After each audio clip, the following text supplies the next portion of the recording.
It's mid-November 1985, and rescue workers are searching a town for survivors after it was hit by a deadly mud flow caused by a volcanic eruption. The town's inhabitants were caught by the tragedy by surprise, with many unaware of the danger they were in until the very last minute.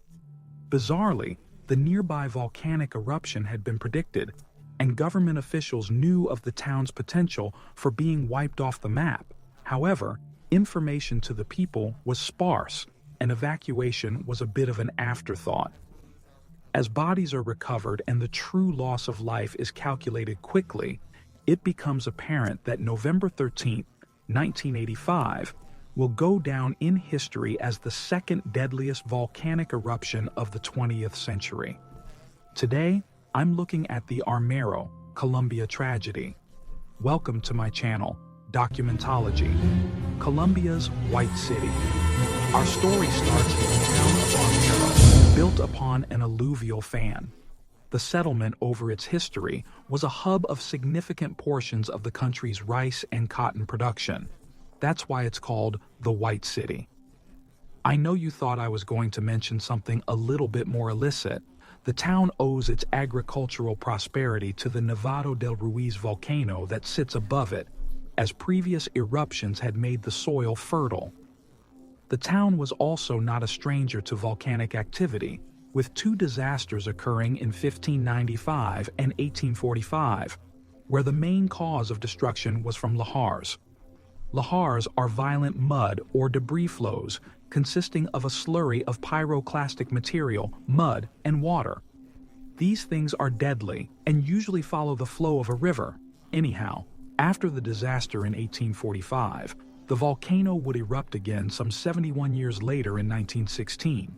The Ruiz would once again go quiet, lulling the residents of Armero into a false sense of security. But life continued on, though some warnings of Ruiz's awakening were on the horizon. It is December 1984, and scientists have been watching the 17,716-foot Nevado del Ruiz. Wait, do we call a mountain She? Or do we even anthropomorphize volcanoes? Who knows, and probably who cares? Well, she is giving some hints of eruption. Seismic activity and steam releases were seen. Now, this might sound worrying, but it's apparently normal, as said in a contemporary LA Times interview with U.S. Geological Survey official David Norris. But the activity would continue to increase. Higher sulfur deposits were found on the volcano's peak, and minor phreatic eruptions were noted. Activity continued into 1985, and in September, a large phreatic eruption occurred, shooting a massive plume of steam into the air. The government began to plan for an evacuation and started compiling a hazard map. A mudflow between 60 and 70 feet wide traveled about 20 miles down the Azufrado River Valley. It caused not a lot of damage, but officials closed off parts of the mountain nonetheless. A report for government officials was published by an Italian volcanologist team on October 22, 1985. It was rather worrying, as the scientists had determined that the risk of lahars was unusually high, leading officials to predict a 67% chance of an imminent eruption. The hazard map by now was completed. It was to be distributed to the areas most affected and highlighted the risks of rock debris, pyroclastic flows, and lahars. But there was a bit of an issue. Distribution wasn't great. The idea was to print the hazard map in newspapers and magazines. Although printed, they didn't reach most of the at-risk areas, and the ones that did, most notably the one in El Espectador newspaper in Bogotá, had some glaring flaws. The scale was all messed up, and parts of the map were cut off, not properly showing the edges of the danger zones. There was color, which was pretty good, but the zones of blue, red, green, and yellow ink had no key, making it virtually useless for working out what was expected where. And as a spoiler, green and blue didn't actually mean the area was safe. Also, the maps weren't particularly well distributed due to the fear of economic issues that evacuating people in an area would create. There was a reason for the poor distribution. The government was also fighting guerrilla forces. The government also wrongly thought that evacuation would have plenty of time because mud flows are slow, right? As such, Armero went pretty unnoticed in terms of solid evacuation and warning plans. Because of this, most stayed put in Armero. But Ruiz was screaming, "I'm going to blow," by late October, with multiple small earthquakes near the mountain and lava beginning to appear at the top. But the people continued on as normal all the way into November. Seismic activity continued, but to a lesser level than what was seen a couple of months earlier in September. The eruption. It is the morning of November 13th, 1985, and it didn't seem too different for the people living under Ruiz. At roughly 3 in the afternoon, Nevado del Ruiz began to erupt, shooting ash into the air. The local civil defense conducted Injaminas, Colombia's geological survey, to explain the situation. Local officials were advised to begin evacuation of the surrounding areas. The Armero Civil Defense Director was then told to contact the civil defense directors in Bogotá and Tolima to find out. The ice cap on the mountain was melting from the heat of the eruption, but down in Armero, Mariquita, and Honda, the ash had slowed down. This was around 5 p.m. Residents were instructed to stay home and stay calm. In Armero, a local emergency committee meeting was arranged. It would last until 7 p.m., after which the Red Cross was contacted. A storm was building up as the evening drew in, cutting Armero off from lines of communication. Civil defense officials from other areas tried to order an evacuation of Armero, but in the heavy wind and rain, the messages were not received. Electrical issues persisted, hindering radio communications and lighting. At around 9:45 p.m., rumbling could be heard from up in the mountain. Pyroclastic flows melted more ice and gathered up ash, mud, and water into a deadly slurry.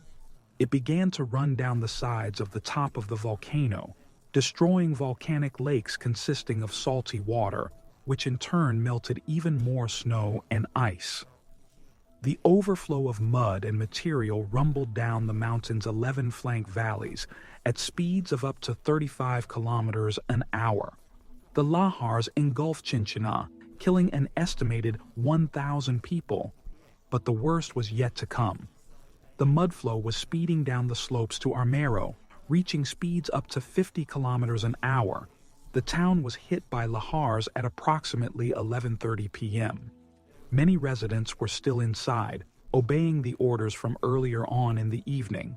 In an instant, the lahars swept through Armero, smashing into buildings, sweeping up cars, and pushing people along with the deadly mudflow. There were roughly 28,700 people in Armero, and 3/4 would be gone after the first lahar would hit and last 30 minutes. By now, 85% of the town was under mud and debris. Another lahar followed yet again, albeit slower, but this time lasting for over 2 hours. Buildings collapsed, trapping their occupants. The lahars carried very small, sharp pieces of rock, and if caught in it, would cause hundreds of cuts to the skin. The mud also caused suffocation, which is pretty much the stuff of nightmares. In total, at least 23,000 people were killed, approximately 5,000 were injured, and 5,000 homes were destroyed throughout the 13 affected villages. The region was decimated. By the time rescue efforts began the next day, Armero was a mix of eerie quiet, interrupted with screaming and moaning from the trapped. In the aftermath, relief workers struggled to help the trapped, hindered by the mud, difficult terrain, and limited working infrastructure and power. The mud had a depth of over 4.5 meters, or 15 feet in some places, and those who ventured walking in it could sink. Several bridges had collapsed in the lahars, rendering road travel almost impossible. Armero's hospital had been destroyed. As a result, helicopters were the only viable method for extraction of the wounded. Many treatable injured people died before help could reach them. Even a week after the eruption, relief workers were digging through the rubble, but sadly were only finding bodies. There were many tragedies. One world-famous one was of Omaira Sanchez Garzon, a 13-year-old girl trapped among the rubble. The picture taken of her trapped would illustrate to the world the sadness the eruption had caused. Guerrilla fighters called off attacks, and the government's presidential election was called off. But the lull in the bloodshed wouldn't remain forever. The disaster caused economic hardship for the country, with the costs running up as much as a fifth of Colombia's gross national product at roughly $1 billion in 1985.